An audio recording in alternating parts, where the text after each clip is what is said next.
अंकी वाले प्रश्न उत्तर कवर कराऊंगा, पार्ट वाइज पार्ट वीडियो आएंगी, फिर 3 अंकी वाले, फिर 4 अंकी वाले। इसके साथ ही हम क्या है वस्तुनिष्ठ भी देखते जाएंगे और अंकित प्रश्न भी आपको सॉल्व कराते जाऊंगा। ये क्वेश्चन बताऊं अच्छे से आपको क्या है तैयार करते जाइएगा। तो कड़ी से कड़ी जोड़ते जाओ तो जंजीर बन जाती है, कड़ी से कड़ी जोड़ते जाओ तो जंजीर बन जाती है, और मेहनत पर मेहनत करते जाओ तो 95% बन जाती है।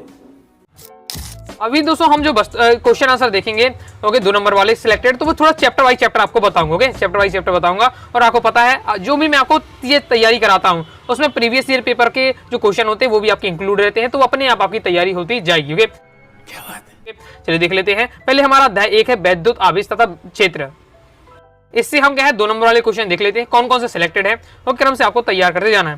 पहला हमारा मूल आवेश किससे कहते हैं, इसका मान लिखिए। एमपी और एग्जाम 23 में आ चुका है। ओके तो रिपीट होने के चांस रहते हैं, अच्छे से पढ़ना है। वैसे मैं प्रीवियस ही पढ़ाते रहता हूं तो उससे भी बहुत सारे क्वेश्चन आपके रखे रहते हैं। ओके तो मूल आवेश किसे कहते हैं और इसका मान लिखिए। तो जो दोस्तों इलेक्ट्रॉन पर उपस्थित आवेश को मूल आवेश कहते हैं। आंसर कितना है, इलेक्ट्रॉन पर जो भी आवेश उपस्थित होगा वही मूल आवेश कहलाएगा। अब आपसे ये क्वेश्चन वस्तुनिष्ठ बनकर आ सकता है एक वाक्य में। ओके मान पूछे जा रहा तो याद रखना है एक मूल आवेश का मान होता है 1.6 × 10⁻⁻19 कूलम। क्लियर है। आगे नेक्स्ट है विद्युत रेखाएं एक दूसरे को, विद्युत बल रेखाएं होती हैं वो एक दूसरे को क्यों नहीं काटती हैं। तो आंसर हो जाएगा विद्युत बल रेखाएं एक दूसरे को नहीं काटती हैं क्योंकि इस स्थिति में कटान बिंदु पर एक से अधिक स्पर्श रेखा खींची जा सकती हैं। ये जो उनका कटान बिंदु होगा उसमें एक से अधिक स्पर्श रेखा खींची जाएंगी ओके जो उस बिंदु पर विद्युत क्षेत्र की एक से अधिक दिशाएं प्रदर्शित करेंगी। यह क्या है असंभव है।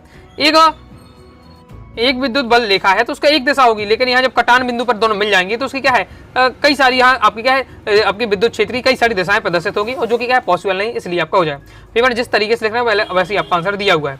नेक्स्ट हमारा क्वेश्चन है किसी आवेशित चालक के अंदर विद्युत क्षेत्र एवं विद्युत प्रभाव को स्पष्ट कीजिए। एमपी और एग्जाम 2022 में क्वेश्चन आ चुका है। कोई भी चालक है तो उसमें विद्युत क्षेत्र क्या होगा, विद्युत प्रभाव क्या होगा। तो चूंकि आवेशित चालक के अंदर आवेश उपस्थित नहीं होता है, देखिए चालक होता है उसके ऊपर बस आवेश होगा। जैसे कोई पाइप है मान लीजिए। ओके तो आवेश हम दे रहे हैं तो उसके बाहरी आवेश होगा, अंदर नहीं होता। ओके तो वही बताया जा रहा है कि अंदर तो उसके आवेश उपस्थित नहीं होता है। अतः आवेशित चालक के भीतर विद्युत क्षेत्र क्या होगा, शून्य होगा। जहां आवेश ही नहीं होगा वहां विद्युत क्षेत्र क्या होगा, शून्य होगा। इसलिए उसके आवेश के अगर हम अंदर की बात करें तो जो विद्युत क्षेत्र शून्य हो जाएगा, जबकि आवेशित चालक के भीतर विद्युत विभव की बात करें तो एक फिक्स होगा, नियत होगा। इस बार से तो ये आपको तैयार कर लेना है। तो आपको याद रखना है विद्युत क्षेत्र नियत होगा अंदर, और उसके विद्युत और अंदर उसके हम विभव की बात करें तो विभव नियत होगा। विद्युत क्षेत्र शून्य, विभव नियत। नेक्स्ट एकांक या एक कूलाम आवेश को परिभाषित कीजिए। तो एकांक या एक कूलाम आवेश वह आवेश है जो अपने से 1 मीटर की दूरी पर निर्वात में रखे अपने बराबर के समान आवेश 9×10⁻⁹ न्यूटन के बल प्रतिकर्षित करता है। ओके नेक्स्ट हमारा है इंपॉर्टेंट है आपका एमपी और एग्जाम 24 में आ चुका है। वैसे विद्युत क्षेत्र रेखाओं की 2 विशेषताएं लिखिए। विद्युत क्षेत्र रेखाओं की क्या विशेषता होती है कि पहला है विद्युत क्षेत्र रेखाएं कि किसी बिंदु पर खींची गई स्पर्श रेखा उस बिंदु पर परिणामी विद्युत क्षेत्र की दिशा को व्यक्त करता है।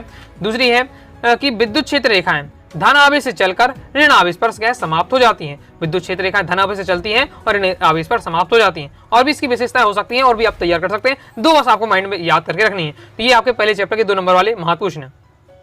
आगे नेक्स्ट देख लेते हैं। नेक्स्ट हमारा सेकंड चैप्टर की आ जाते हैं इंपॉर्टेंट। हो एक इलेक्ट्रॉन एक विद्युत क्षेत्र में उच्च विभव की ओर गति करेगा या निम्न विभव की ओर गति करेगा। एमपी और एग्जाम 2023 में क्वेश्चन आ चुका है। ओके तो देखिए एक इलेक्ट्रॉन है विद्युत क्षेत्र में अगर उच्च विभव की ओर गति करेगा या निम्न विभव की ओर गति करेगा, तो आंसर होगा दोस्तों उच्च विभव की ओर गति करेगा, क्योंकि इलेक्ट्रॉन विद्युत क्षेत्र की विपरीत दिशा के बल पर क्या अनुभव करता है। नेक्स्ट हमारा धारिता का मात्रा को बिमी सूत्र याद रखिएगा। अब ये जो क्वेश्चन आंसर आप याद करो 2 नंबर में आएगा, एक वाक्य नहीं पूछा जा सकता है। तो धारिता का आपका होता है मात्रा कूलाम लगता है। आप पढ़ते जा रहे हो, तैयार करते जा रहे हैं। एक अपने साथ क्या है कॉपी रख के रखिए, इसमें लिखते जाइए मात्रा को बिमी सूत्र लिखते जाइएगा, जो क्योंकि आपको तैयारी के दौरान बहुत सारे आपको क्या है मात्रक याद करना पड़ेगा, बिमी सूत्र याद करना पड़ेगा, लिखते जाइए। ओके और इसका अगर आप पूछा जाए तो जैसे हम क्या फैरड कहते हैं, धारिता का मैन आपका पूछा जाए मात्रा का तो फैरड है। ओके जैसे हम कूलाम अपन वोल्ट भी कहते हैं। बिमी सूत्र आपका ये होता, पढ़ लीजिए। ओके नेक्स्ट किसी समांतर प्लेट की धारिता संधारित्र की धारिता को कैसे बढ़ाया जा सकता है। तो अगर हमें क्या है उसका क्षेत्रफल बढ़ा दें या इसके बीच की दूरी कम करके तथा इसके बीच पराविद्युत पदार्थ रखकर क्या संधारित्र की धारिता को बढ़ाया जा सकता है। इंपॉर्टेंट है, ऑब्जेक्टिव पूछा जा सकता है एक वाक्य में। आगे देख लेते हैं। आगे नेक्स्ट हमारा संधारित्र की प्लेटों के बीच पराविद्युत भरने से धारिता क्यों बढ़ जाती है। अब रीजन पूछे जा रहा है। ओके तो क्यों बढ़ जाती है, क्योंकि प्रेरित आवेश उत्पन्न हो जाने के कारण विद्युत क्षेत्र घट जाता है, जिसके परिणाम स्वरूप प्लेटों के बीच विभवांतर कम हो जाता है और धारिता बढ़ जाती है। देखो विभवांतर और धारिता में अपोजिट होता है, ओके, संबंध होता है, यानी विभवांतर कम होता जाएगा, धारिता क्या बढ़ती जाएगी, धारिता कम होगी तो विभवांतर बढ़ेगा, ओके। नेक्स्ट समविभव प्रश्न, बहुत ज्यादा महत्वपूर्ण क्वेश्चन है और आपको 2024 में आया था। समविभव प्रश्न किसे कहते हैं ये पढ़ के रखना है। और समविभव प्रश्न की विशेषताएं, ये नाम में ही रहा छुपा हुआ, समविभव, समविभव समान विभव, एक ऐसा प्रश्न, समविभव प्रश्न यानी एक ऐसा प्रश्न जिसके प्रत्येक बिंदु पर जो विभव है वो समान हो, समविभव प्रश्न कहलाता है। समविभव यानी समान, उसके पृष्ठ पर प्रत्येक बिंदु पर विभव समान हो, समविभव पृष्ठ, वही आपको लिख देना है। समविभव पृष्ठ किसी विद्युत क्षेत्र में खींचा गया वह पृष्ठ है जिस पर स्थित सभी बिंदुओं पर विभव समान हो, समविभव पृष्ठ कहलाता है। परिभाषा क्लियर है। विशेषता कैसे लिखना है तो हम पढ़ चुके, विशेषता में वही आपका हो जाएगा, परिभाषा से उठा गया है कि समविभव जो पृष्ठ होता है उसके प्रत्येक बिंदु पर विद्युत विभव समान होता है। दूसरा है समविभव पृष्ठ कि किन्हीं दो बिंदुओं के मध्य परिरक्षण आवेश को एक बिंदु से दूसरे बिंदु तक ले जाने में क्या है, हमें कोई भी कार्य नहीं करना पड़ता है, तो ये आपको तैयार कर लेना है। आगे देख लेते हैं। आगे नेक्स्ट हमारा चैप्टर, थर्ड चैप्टर है आपका अध्याय 3 विद्युत धारा, उससे हम पढ़ने वाले हैं क्वेश्चन, हो गए। तो विद्युत धारा से क्या तात्पर्य समझाइए, इसका मात्रक बिल्कुल सिंपल है। विद्युत धारा कैसे कहते हैं तो क्या है, आवेश के प्रवाह की दर को विद्युत धारा कहते हैं, आवेश की जो प्रवाह दर होती है विद्युत धारा कहते हैं, ओके। इस बार से दिया है आवेश का जो आपको विद्युत धारा का मात्रक होता है एम्पियर होता है। यदि किसी चालक के अनुप्रस्थ कार से 30 सेकंड में Q आवेश को प्रभावित करते हैं तो आपका विद्युत धारा I बराबर क्या हो जाए, Q/T, आवेश बटे समय होता है, ओके। धारा, विद्युत धारा बराबर आवेश बटे समय। अनुगामी वेग से आप क्या समझते हैं, आपसे ऑब्जेक्ट टाइप में पूछा जा सकता है, पढ़ के रखना है। विद्युत क्षेत्र के प्रभाव से किसी चालक में इलेक्ट्रॉन जिस औसत वेग से गति करते हैं अनुवंग वेग कहलाते हैं, ओके। कोई विद्युत धारा के विद्युत क्षेत्र के प्रभाव से कोई भी चालक है उसमें इलेक्ट्रॉन क्या है, दौड़ लगाएंगे, गति करेंगे, ओके। किसके कारण, विद्युत क्षेत्र के प्रभाव से जब इलेक्ट्रॉन दौड़ लगाएंगे तो उनका कुछ वेग तो होगा, उसी औसत वेग को, उसके औसत वेग को हम क्या कहते हैं, अनुवंग वेग कहते हैं। क्लियर है। इसका मान लगभग क्या होता है, 10⁻⁻⁴ मीटर प्रति सेकंड होता है। फिर विद्युत सेल किसे कहते हैं, उदाहरण दीजिए, अभी बोर्ड एग्जाम 23 में क्वेश्चन आ चुका है। तो विद्युत सेल एक ऐसी युक्ति है जो रासायनिक ऊर्जा को क्या है, विद्युत ऊर्जा में परिवर्तित करके किसी परिपथ में आवेश के प्रवाह को निरंतर बनाए रखती है। उदाहरण के लिए शुष्क सेल है वो एक प्रकार क्या है, एक प्रकार से विद्युत सेल है। तो एक ऐसी युक्ति होती है जो रासायनिक ऊर्जा को विद्युत ऊर्जा में परिवर्तित करती है, ये आपको तैयार करके रखना है।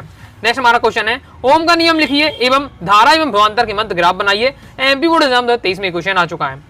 तो ओम का नियम क्या है, याद रखिए, बिल्कुल सिंपल है। यदि किसी चालक की भौतिक अवस्था है जैसे ताप, दाब, क्योंकि इन सबको नियत रखा जाए या स्थिर रखा जाए या इन समय को कोई परिवर्तन नहीं किया जाए, तो उसके सिरों, ओके, मतलब चालक के सिरों पर लगाए गए विभवांतर तथा उसमें बहने वाली धारा के क्या अनुपात होता है। क्लियर है। इस बार से आपका डायग्राम भी आपको देखते ही रखना है। नेक्स्ट बहुत ज्यादा महत्वपूर्ण क्वेश्चन है और यहाँ से 2023 वाले जो क्वेश्चन है को छोड़ना ही है, कोई नहीं छोड़िएगा। बाकी मैं क्या बता चुका हूँ, 2022 का, 2023 का, 24 का प्रीवियस ईयर में जितने क्वेश्चन है रट के रखना है। बाकी दोस्तों में आपको क्या है, तैयारी कराते जा रहा हूँ, तो मैं तो आपको क्या है, वीडियो देखते जाएंगे, अपने आप आपकी तैयारी हो जाएगी। फिर भी आपको क्या है, एक बार पढ़ के रखना है, ओके। चालक के प्रतिरोध और विशिष्ट प्रतिरोध में तुलना कीजिए। 20 में आ चुका है, 23 में क्वेश्चन आ चुका है। चालक के प्रतिरोध और विशिष्ट प्रतिरोध में अंतर है, प्रतिरोध और विशिष्ट प्रतिरोध में अंतर है।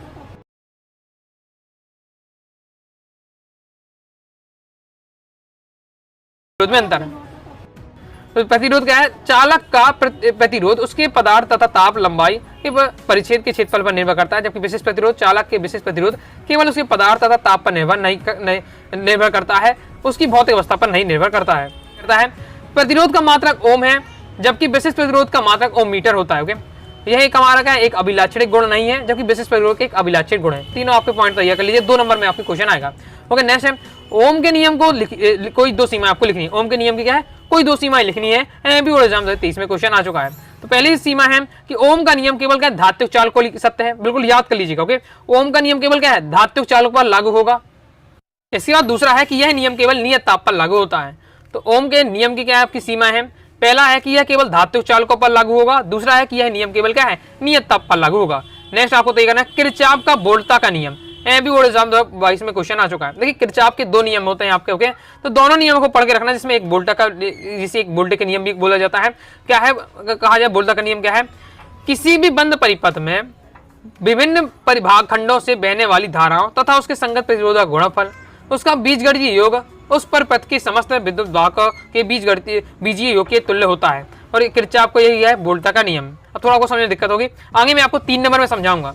3 नंबर में आपका क्वेश्चन किस प्रकार से आएगा कि किरचॉफ के दोनों नियम को क्या समझाइए, किरचॉफ के नियम को स्पष्ट कीजिए। जब ऐसा क्वेश्चन आए, किरचॉफ के नियम को स्पष्ट कीजिए, यानी किरचॉफ के 2 नियम है, दोनों नियम को दोस्तों आपको समझाना पड़ेगा, ओके। मैं आपको दिखा भी देता हूँ, जैसे आपका किरचॉफ का ये प्रथम नियम है, ओके। आप देख सकते हैं ये आपका पहला नियम हो जाता है, ये आपका दिया हुआ है।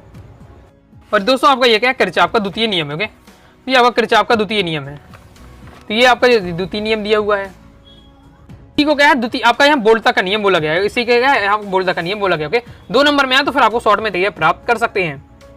नेक्स्ट अध्याय 4 आता है गतिमान आवेश तथा चुंबकत्व। इससे देख लेते हैं हम कौन कौन सा तैयार करना है। पहला इंपॉर्टेंट है भाई, 2023 में आ चुका है करके, सदिश रूप में बायो सेवर्ट का नियम लिखिए। सदिश रूप में बायो सेवर्ट का नियम लिखना है। सदिश रूप में नहीं, आपको सदिश रूप में लगी रहती है, इस बार सी है आपको, तो ये आपको 2-3 बार लिखकर प्रैक्टिस कर लेना है। तो नहीं बन रहा, 2-3 बार लिखकर प्रैक्टिस करिए, याद करिए से, ये होता है। अब ऐसा नहीं कि आप केवल ये बस लिखा है, अगर बायो सेवर्ट का सदिश नियम क्या है, बताना पड़ेगा कि ये साइन तो आपने बना दिया, डिजाइन तो बना दी आपने, ओके, कि ये सब के, लेकिन इसका मतलब क्या होता है, ये आपका ये सब मतलब भी आपको बताने पड़ेंगे। तो ये भी आपको तैयार करके ना, जैसे म्यू नॉट है तो मुक्त आके इसकी चुंबक जो चुंबकशीलता है ये आपको बताना पड़ेगा। ओके, ये अब सदिश आर आपने लिख दिया, तो क्या है, दिए गए बिंदु की धारा के अवयव के सापेक्ष क्या है स्थिति सदिश है। तो इस बार से आपको चीजें बतानी पड़ेगी, ये मतलब पूरा इस बार से आपको तैयार करके रखना है।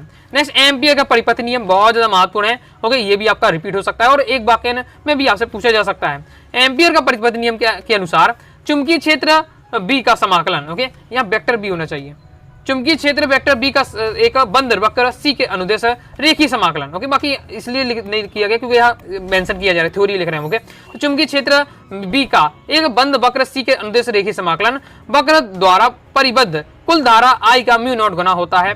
ओके, अब जो थोड़ी याद करने में से दिक्कत होती है, लिख कर देखिए, लिख कर देखिए, और या फिर ये इसे याद कर लीजिए, तो भी आप इसके अकॉर्डिंग परिभाषा बना सकते हैं। क्या लिखा हुआ है, विद्युत क्षेत्र बी के बंद वक्र सी के अनुदेश रेखीय समाकलन, देखिए समाकलन का साइन लगाने, तो देखिए समाकलन किसके बराबर होता है, उसकी धारा आई और उसके म्यू नॉट के गुना होता है। गुना यानी मल्टीप्लाई इन दोनों के क्या बराबर होता है, उनकी गुणा के बराबर होता है। ओके, तो ये उस पार से हो जाएगा, तो ये आपको याद रख लेना है। लॉरेंज बल किसे कहते हैं, ये भी हाई चांस है आपके आने का, एग्जाम 22 में आ चुका है। चुंबकीय क्षेत्र में गतिशील आवेशित कण पर लगने वाले बल को लॉरेंज बल कहते हैं। सीधे लाइन याद करके रखिएगा, 7 में सीधा यही आपको धारा मिलेगा। ओके, 7 में एक वस्तुनिष्ठ बन सकता है। ओके, या फिर 2 नंबर का क्वेश्चन आ सकता है। तो लॉरेंज बल क्या होता है, चुंबकीय क्षेत्र में गतिमान आवेशित कण पर लगने वाले बल को लॉरेंज बल कहते हैं। ऑब्जेक्ट में पूछा जा चुका है कई बार। ओके, 1 एम्पियर की परिभाषित कीजिए, भी एग्जाम 22 में आ चुका है। 1 एम्पियर वह विद्युत धारा है जो 1 मीटर लंबाई तथा 1 मीटर त्रिज्या के चाप के केंद्र पर 10⁻⁷ टेस्ला का चुंबकीय क्षेत्र उत्पन्न कर देते हैं।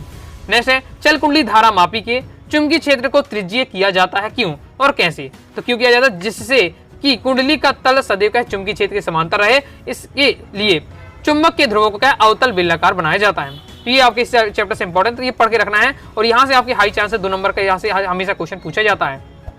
इस वीडियो में दोस्तों हमने कवर किए दोंकी वाले महत्वपूर्ण मैंने बताए, शॉर्ट वाले क्वेश्चन बताए हैं। ओके, जिसमें अध्याय 1 से अध्याय 4 तक के मैंने हमने फोकस किए हैं 2 नंबर वाले क्वेश्चन। आगे मैं आपको सेकंड पार्ट में और भी कवर कराते जाऊंगा। लगातार मैं आपकी हर प्रकार से आपकी तैयारी कराते जाऊंगा, बस आपको तैयार करते जाना और अपने